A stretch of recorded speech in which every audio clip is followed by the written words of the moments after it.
Allez, les compos pour ce match, on va voir peut-être que l'un d'entre vous, pardon messieurs, c'est les cheveux qui m'ont un peu perturbé. C'est sur la gauche. Pas les vôtres. On commence, tiens, qui veut commencer? Qui veut nous proposer sa compo en premier? Allez René, ça, tu vas pas parler ce soir. René. Exactement. Moi, je vais te le dire. On va la regarder. Elle va s'afficher, mon cher René. La voici. Et comme je suis même pas au Campos. Attends. Pas possible. Vas-y. Moi, depuis le début de l'année, je prends cette composition.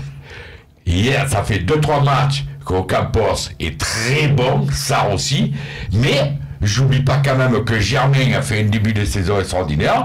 Depuis le début de la saison, on a fait un recrutement dans ce sens.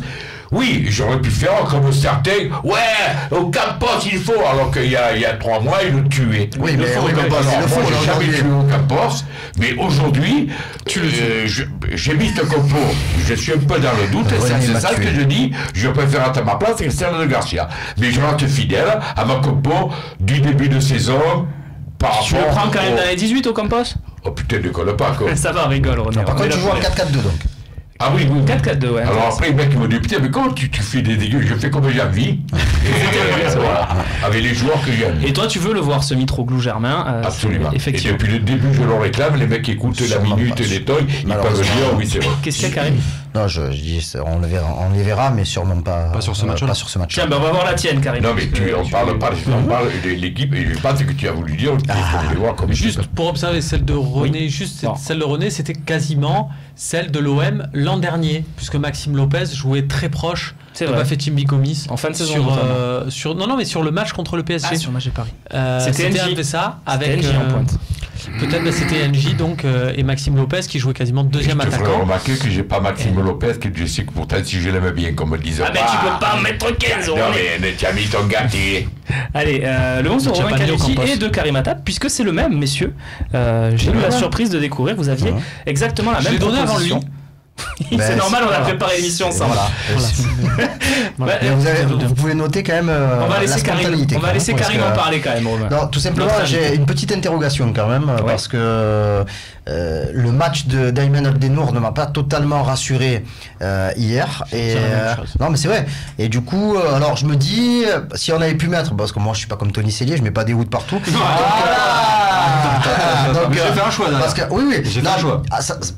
Rolando sera peut-être titularisé par Rudy Garcia parce que Abdenour n'est pas encore à 100%, mais je pense quand même que même si c'est pas le joueur le plus rapide du championnat, Abdenour va plus vite que Rolando. Tu tentes pas un coup particulier tactiquement, quoi. Non. Par contre, je peux pas mettre Sanson au poste de récupérateur. Il faut deux vrais parce que là tu vas avoir des vagues et donc Zambo mérite sa place. Il sera intéressant à ce poste-là. Tiens, Romain, vas-y, des flammes, des ouragans, tu vas pas. Non, des vagues.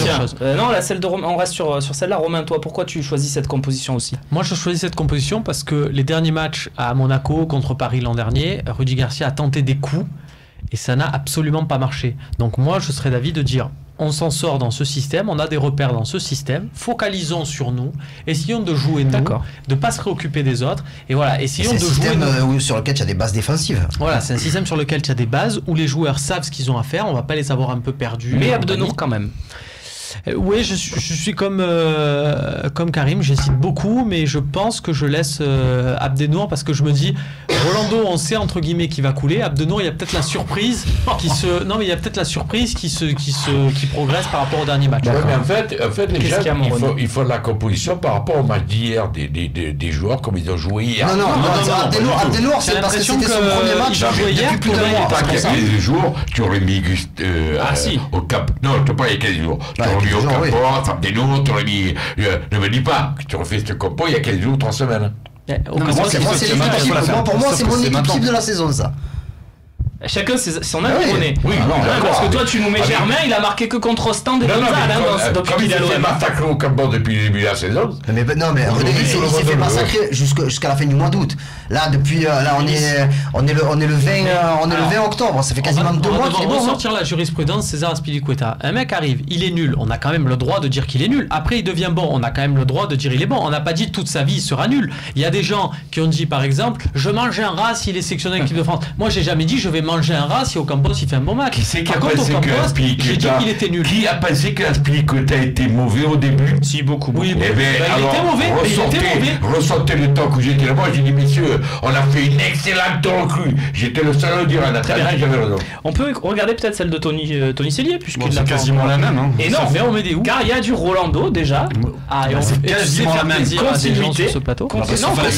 Mais j'ai hésité sur le même poste que vous. Et effectivement, j'ai mis Rolando pour la forme du moment parce que je pense qu'Abdennour est encore un petit peu juste. C'est l'équipe du moment. Non, c'est ça. C'est pour Paris. À terme, j'imagine Abdennour s'imposer dans ce 11-là. Évidemment. En tout cas, pour moi, il est titulaire. Mon équipe type de la saison, ce sera. Mais là, c'est le match de Paris. Là, c'est Paris. On est vendredi. Le match, c'est dans 48 heures. C'est ce 11-là, aujourd'hui, pour moi, notamment pour ce qu'on connaît, parce que c'est un système qu'on connaît, parce qu'il va falloir protéger les couloirs. Ocampos, on connaît par cœur sa qualité pour défendre. Mais Florian Thauvin aussi également. Et forcément, ça, c'est rassurant. Tiens, Sanson ou Zambo? C'est juste pour le côté un peu excitant, effectivement, mais pour les mêmes raisons qu'on a eu un débat tout à l'heure, Ocampos, Sanson, Zambo. Je préfère un joueur qui pue plus le foot comme Morgan Sanson. Voilà. Ouais, bon. Donc Sanson ou Zambo pour Paris? Zambo, Guissa. A priori, moi je mettrais plus Zambo Guissa. Pour ce match. Je suis déçu quand même que vous n'ayez pas retenu ma proposition de mettre Monica Bellucci et Clara Morgan en défense centrale, mais puisque on fait la forme du moment, je vais proposer une défense à 5 avec. Pour moi, en tout cas, voilà, c'est cette équipe-là. Tiens, salut à tous. C'est Guillaume François qui nous pose cette question sur le forum. Vous n'avez pas peur que Garcia nous ressorte une compo à 5 derrière? Moi, j'en connais un qui fait une compo à 5 derrière. Tu veux une petite compo bonus? Allez, fais-nous ta compo. J'étais pas sûr de vous la proposer. Allez, propose-nous là. Tiens, ça c'est ma compo à moi. La voici. Défense à 3, Rolando, Abdennour, Rami. Couloir Amavi, Sakai. Gustavo en verrou absolu devant la défense. Et Thauvin Ocampos dans des rôles de piston plutôt défensif-offensif. Une sorte de losange au milieu avec un Payet à la pointe de ce losange et un Mitroglou également à la pointe. Payet très libre qui joue où il veut. Je vois Romain faire Thauvin et Ocampos en relayeur. Oui monsieur, et Thauvin en relayeur, ça nous a rapporté un match nul à Paris au premier match de Garcia. Il a fait une mi-temps. Oui, après c'était Machache, donc excuse-moi, c'était pas non plus on n'a pas mis non plus du je sais même pas qui, mais on n'a pas oui. Pourquoi pas? Non, l'idée voilà, moi je tenterai un truc. Prendre deux joueurs qui sont ailiers et les deux leur faire deux paris, on va dire, dans la même compo. Tu les poses sur les deux numéros 8. Je pense qu'ils ont le volume, que ce soit Thauvin ou Ocampos, pour bloquer, à mon avis, Rabiot et Verratti. Après, c'est un choix. En tout cas, en conférence de presse, Payet a dit un truc intéressant. Il a dit que peut-être la technique pour embêter cette équipe de Paris, c'était d'avoir le ballon. Et donc c'est vrai que c'est un peu à voir si l'OM arrive à confisquer le ballon, mais pour ça, il faudrait plus, par exemple, c'est vrai, un Sanson qu'un Zambo. Tiens, regarde Romain, tu le connais lui. Jordan, c'est ton petit chouchou, un de tes deux chouchous, de ceux qui restent dans ton équipe à la Talk Academy, qui nous propose de faire un marquage individuel sur Neymar et Mbappé à l'ancienne. Faut leur rentrer dedans, sinon on n'a aucune chance. Je vois pas qui est capable de le faire. On n'a pas les mêmes. Dans le micro, c'est mieux, René, pour que tout le monde t'entende. Dans le micro, peut-être. Oui. On n'a pas les mêmes joueurs qu'à l'époque. Non, c'est trop compliqué, ça. Karim a appliqué de nos jours le marquage individuel à l'ancienne. Même si Bielsa a quand même essayé de le faire. Je pense que les deux qui sont capables de faire ça sont les deux latéraux, Sakai et Amavi. D'accord. De pouvoir suivre, mais bon, après. Il va falloir bien se positionner. En fait, je pense que Sakai et Amavi vont devoir s'occuper des deux latéraux de Paris qui montent énormément. Donc c'est ça va être ça dépend si tu joues à 5 ou à 4 derrière, c'est toujours pareil. Voilà. L'autre question, c'est est-ce que Kurzawa va faire un centre dans le match? Franchement... T'imagines, tu prends un but à la deuxième sur un centre de Kurzawa? On se tournera vers Karim. Ouais. Bon messieurs, là c'est un petit peu le moment sérieux de cette émission. C'est l'heure du tu préfères.